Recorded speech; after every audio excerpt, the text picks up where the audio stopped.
Bismillahirrahmanirrahim. Allahumma salli wa sallim ala Sayyidina Muhammad wa ala ali Sayyidina Muhammad. Sobat teman bercerita yang dirahmati Allah, semasa Rasulullah Shallallahu Alaihi Wasallam masih hidup, beliau dikelilingi oleh para sahabat dengan segala karakteristik dan sifat yang beragam. Ada Abu Bakar yang dermawan, ada Umar bin Khattab yang tegas, ada Utsman bin Affan yang pemalu, ada Hamzah yang pemberani, ada Ali bin Abi Thalib yang cerdas, dan lain sebagainya. Namun di samping itu, ada juga sahabat Nabi yang suka usil, suka jahil, suka iseng, tetapi dia juga lucu dan jenaka. Dia sering membuat Rasulullah tertawa. Nama sahabat itu adalah Nuaiman bin Ibnu Amr bin Raf'ah. Beliau adalah satu-satunya sahabat Nabi yang berhasil membuat Rasulullah tertawa sampai terlihat gigi gerahamnya. Padahal biasanya Rasulullah itu jarang sekali tertawa lepas, atau dalam bahasa kita tertawa ngakak.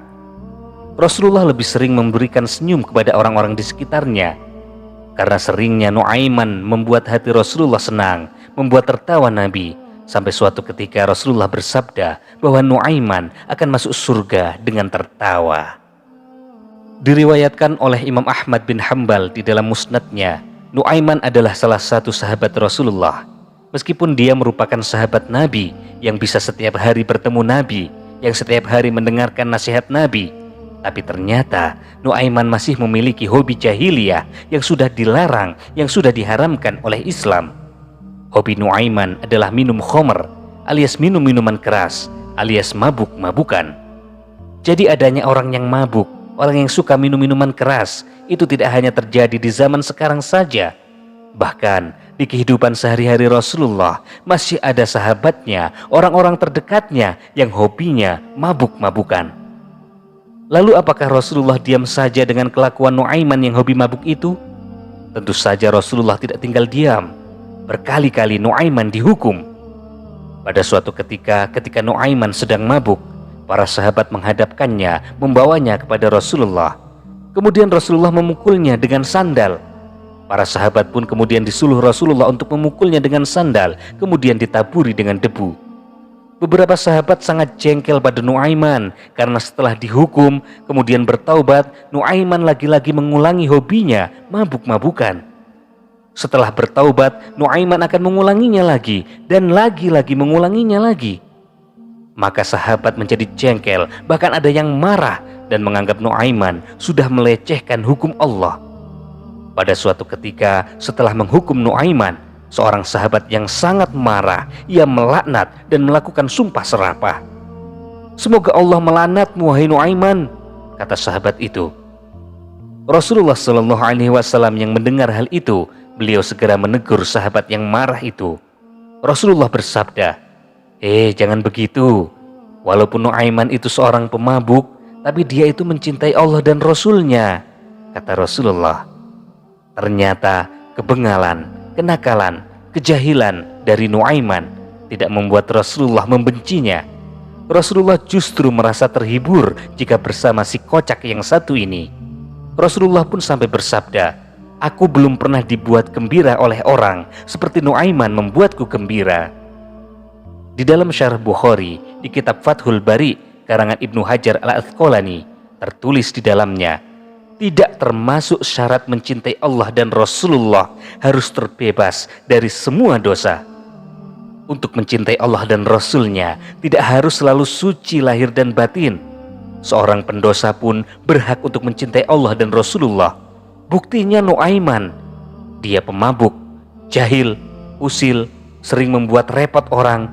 Namun Rasulullah menyebut Nuaiman sebagai orang yang mencintai Allah dan Rasulullah. Ternyata banyak orang-orang yang nakal yang dicatat sebagai orang yang mencintai Allah dan Rasulnya. Masya Allah.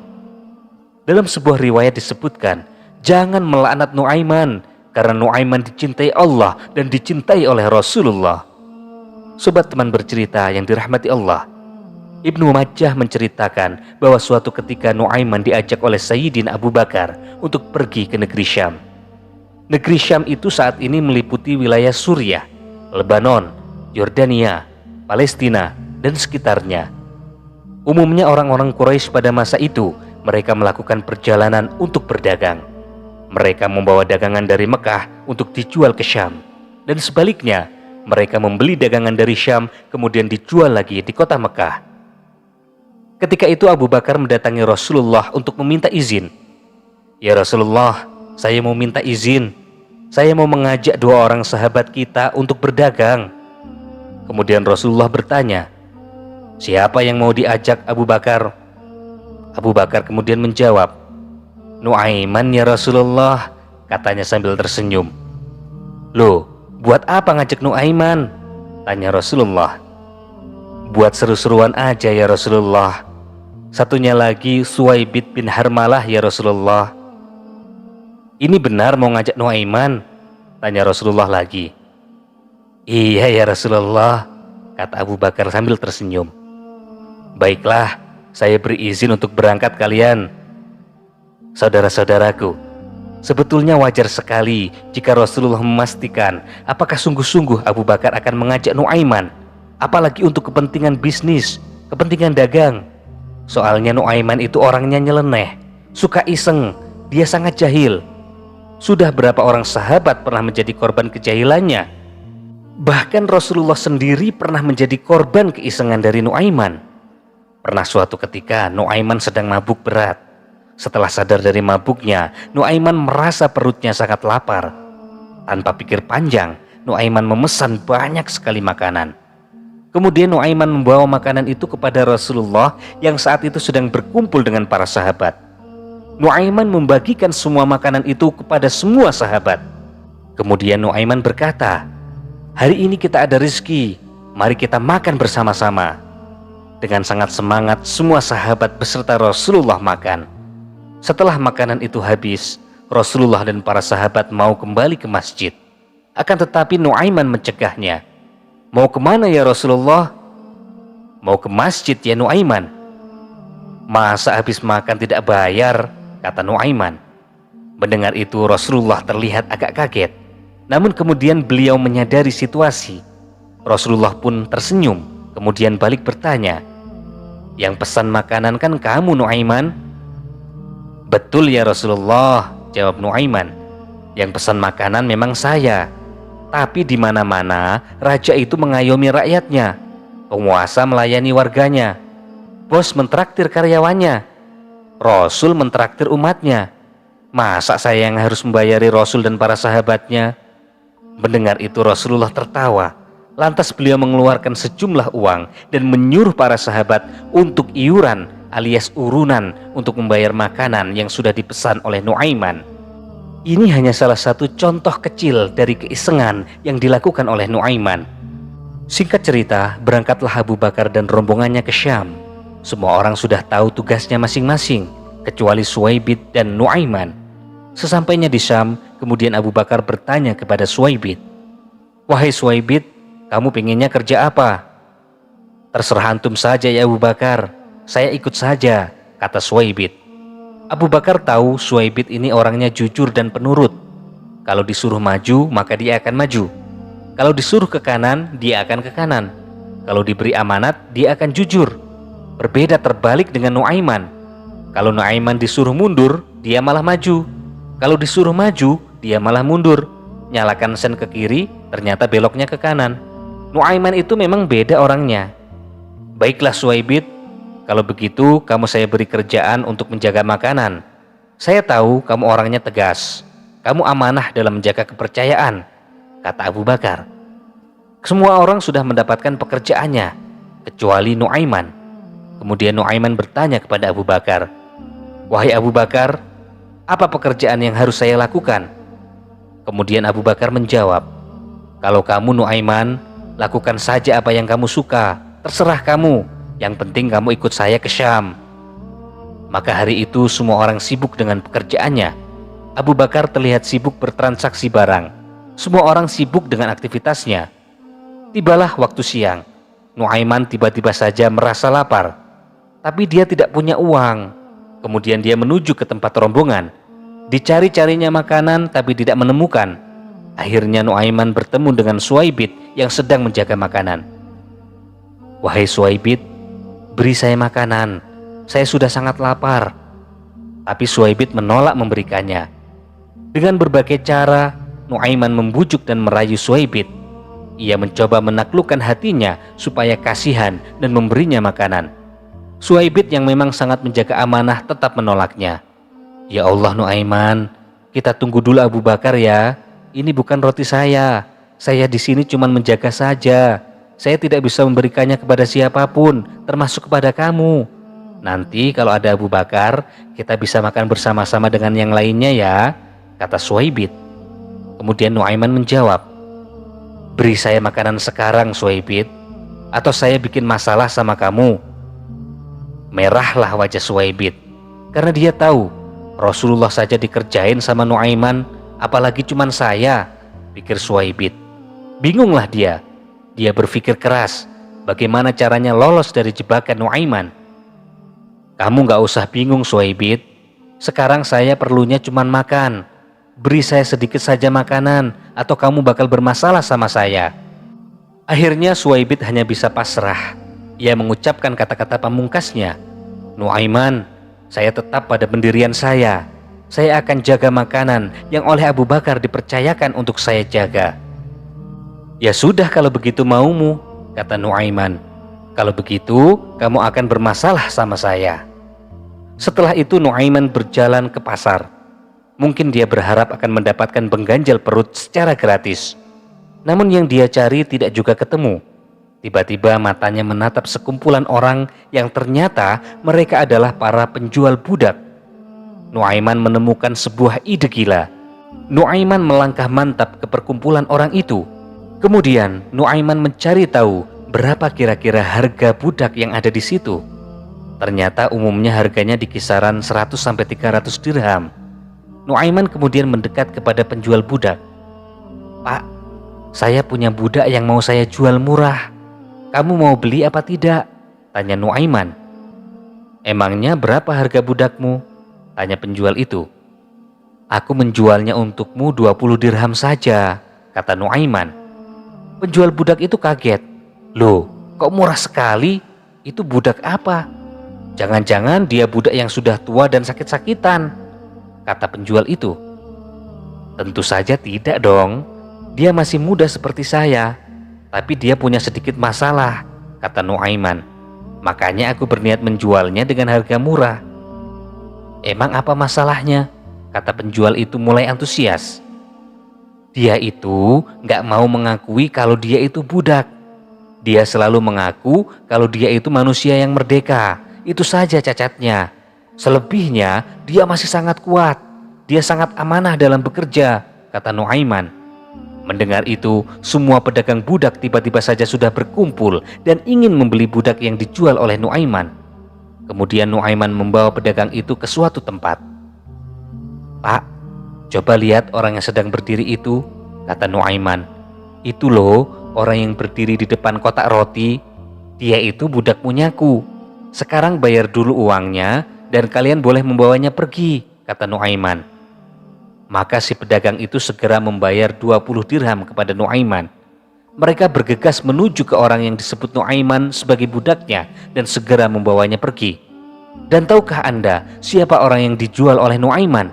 Iya benar, orang yang dijual oleh Nuaiman ini tidak lain adalah Suhaibit bin Harmalah. Tentu saja Suhaibit menolak dibawa dan meronta-ronta. Ia berteriak dengan lantang, "Aku bukan budak, aku ini orang merdeka." Namun para pedagang budak itu tidak mau tahu, karena yang ia tahu Suhaibit adalah budak yang tidak pernah mengakui bahwa dirinya adalah seorang budak, seperti yang sudah diceritakan oleh Nuaiman. Setelah itu Nuaiman membeli makanan dengan uang hasil penjualan Suhaibit. Tidak lupa ia juga membeli oleh-oleh untuk sanak kerabatnya di Mekah. Pada masa itu Syam adalah negara superpower seperti Amerika saat ini. Tentu saja harga barang di sana sangat mahal. Namun itu bukanlah masalah bagi Nuaiman, karena dia sudah memegang uang banyak dari hasil menjual Suhaibit. Tidak lama kemudian Abu Bakar datang. Beliau bingung karena mendapati Suhaibit tidak berada di tempatnya. "Loh, bagaimana ini? Kunci makanan ada di Suhaibit.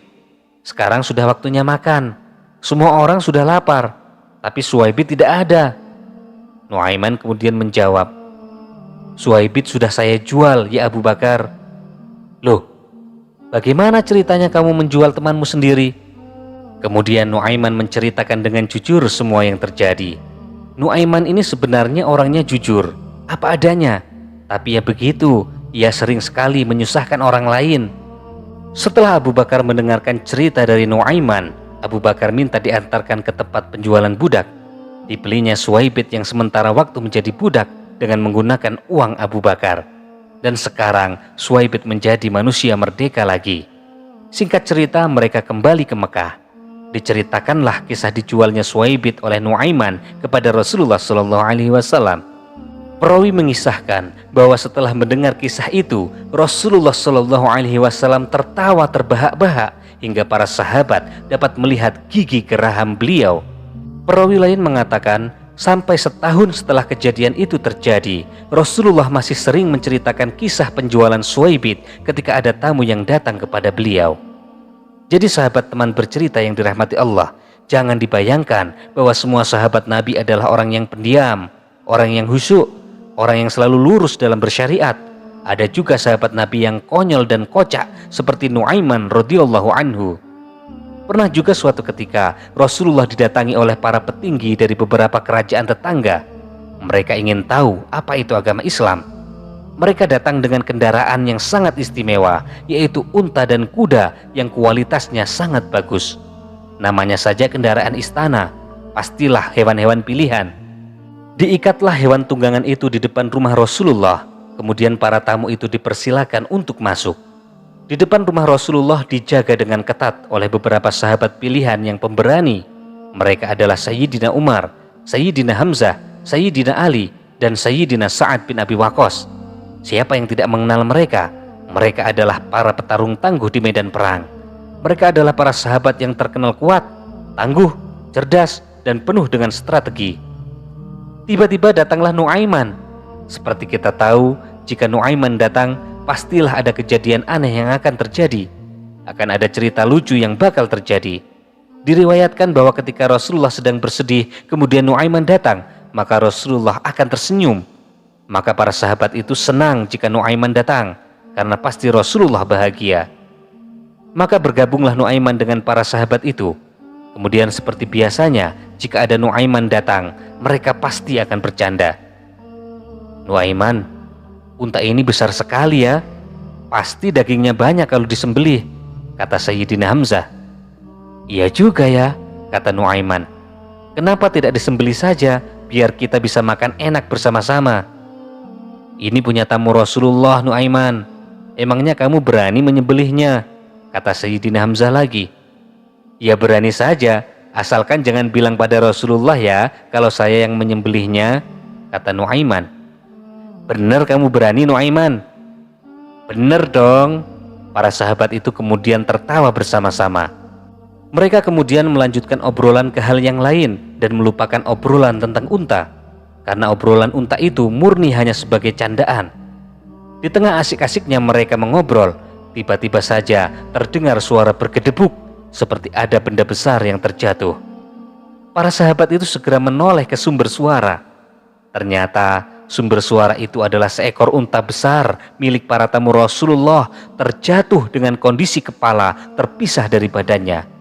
Di samping unta itu berdiri Nuaiman dengan memegang pedang yang berlumuran dengan darah. Tentu saja para sahabat itu kaget bukan kepalang. Candaan mereka tadi ternyata benar-benar dilakukan oleh Nuaiman. Unta mahal milik tamu benar-benar dieksekusi oleh Nuaiman. Wahai Hamzah, kata Nuaiman, ini untanya sudah saya potong. Saya mau pergi sebentar ya. Kalau Rasulullah mencari saya, jangan beritahukan saya di mana. Nanti kalau kondisi sudah aman, kita nyate bareng-bareng. Setelah itu Nuaiman berlari. Dia terus berlari mencari tempat bersembunyi yang tidak mungkin ditemukan oleh Rasulullah. Sementara di depan rumah Rasulullah, para sahabat sedang kebingungan. Ini nanti bagaimana menjelaskannya kepada Rasulullah?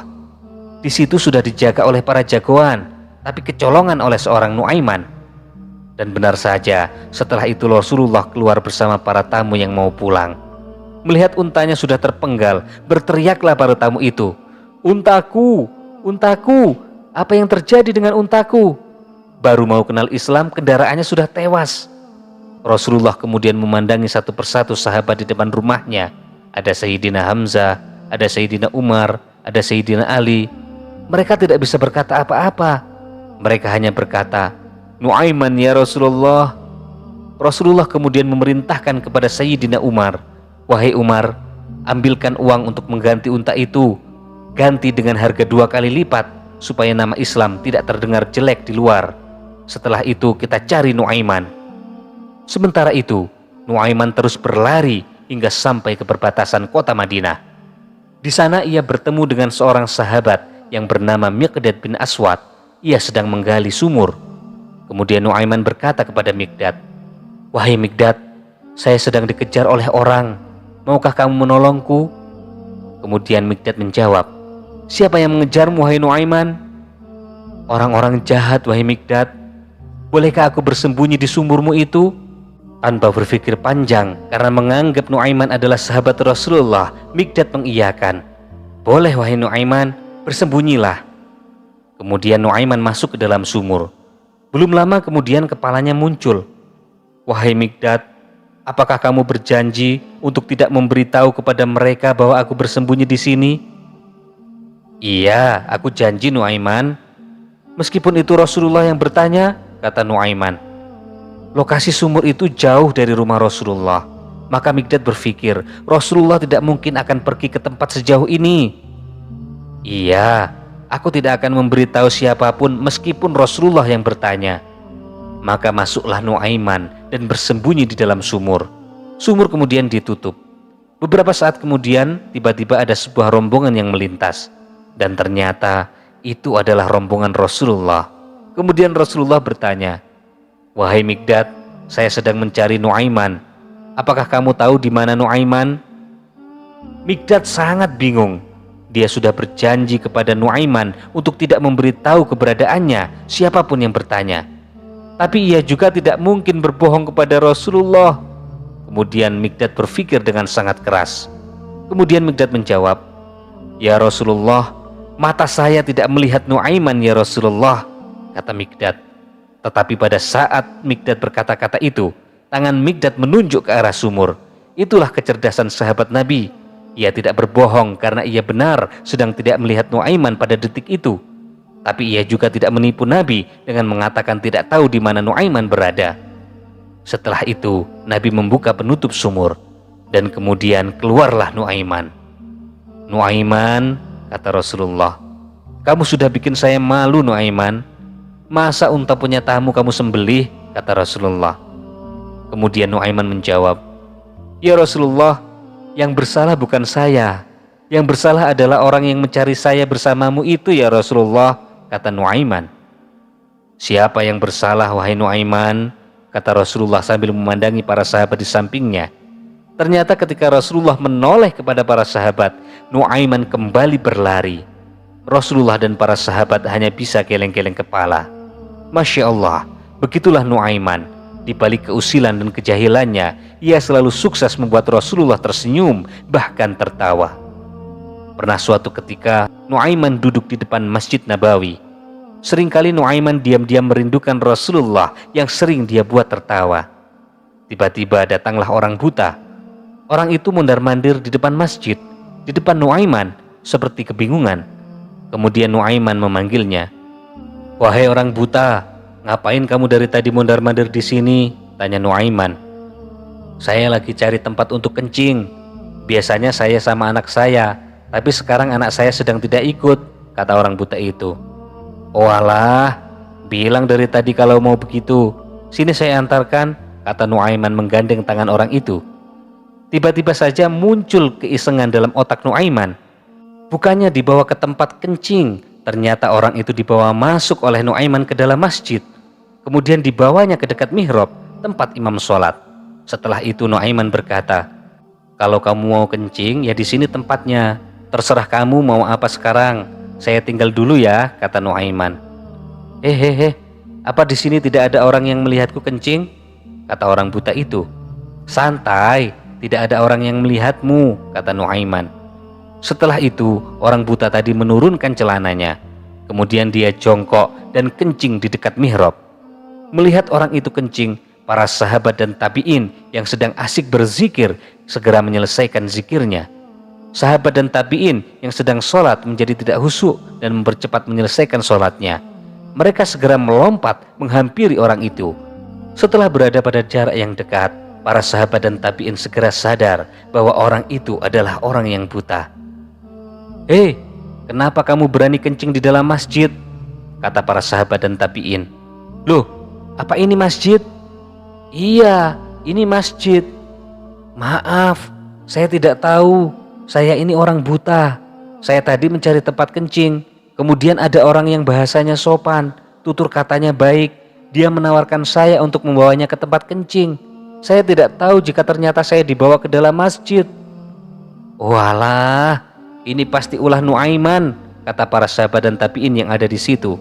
"Siapa lagi yang mau seusil itu jika bukan Nuaiman?" "Loh, siapa nama orang itu?" tanya orang buta itu. "Nuaiman namanya." "Kurang ajar ya, saya bernazar saya tidak akan meninggalkan kota Madinah sebelum memukul Nuaiman dengan tokat saya ini," kata orang buta itu dengan sangat marah. Dia kemudian mencari tahu di mana Nuaiman. Setiap orang yang ia temui ditanyai tentang Nuaiman. "Apakah kamu tahu di mana Nuaiman?" Tidak ada yang menjawab. Nuaiman memang tidak bisa dicari kalau dia diharapkan kedatangannya. Hingga pada suatu saat orang buta itu bertanya kepada seseorang, "Apakah kamu tahu di mana Nuaiman?" Ternyata yang ditanya adalah Nuaiman. "Iya, saya tahu di mana Nuaiman. Mau apa kamu mencari Nuaiman?" Kemudian orang buta itu bercerita tentang Nuaiman yang sudah mengerjainya. "Saya mau pukul Nuaiman biar dia tidak jahil lagi," kata orang buta itu. "Baiklah, mari saya antar kamu kepada Nuaiman," kata Nuaiman sambil membawa orang buta tua itu. Nuaiman kemudian memegang tangan orang buta itu. Diajaknya dia berjalan jauh.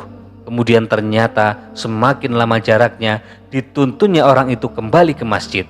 Kemudian Nuaiman berbisik, Nuaiman sedang sholat di dalam masjid itu.